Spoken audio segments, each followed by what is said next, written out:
a chilling manifesto for murder. Videos, photos and a rambling statement from the Virginia tech killer Cho Seung-Hui have emerged after being sent to a US broadcaster. The material was actually sent by Cho in the middle of his shooting spree at the university on Monday. In it, he denounces his fellow students and praises those responsible for the Columbine shootings 8 years ago. Here's our correspondent at the scene, James Westhead. You had 100 billion chances in the way.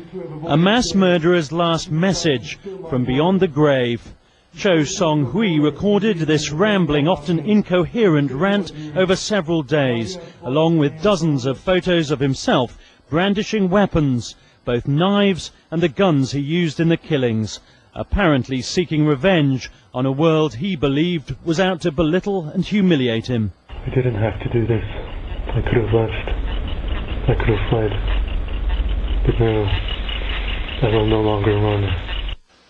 After the first shootings, Cho returned to his room to collect and post the chilling package to a television network before returning to the campus to continue his violent rampage.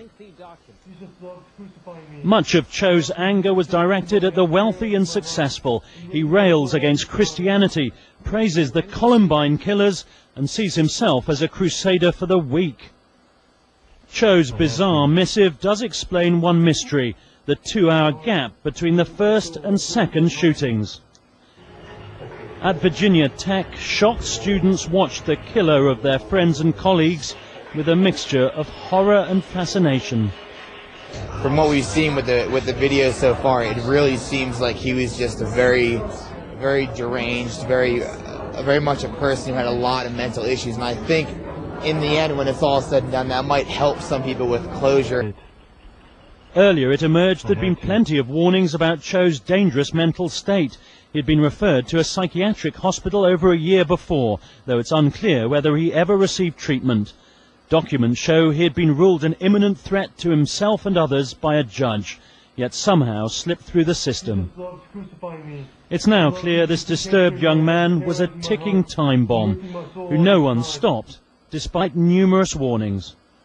James Westhead, BBC News at Virginia Tech. And in a moment we'll be live at Virginia Tech with another of our correspondents, and we'll be hearing from a psychologist who specialises in personality disorders.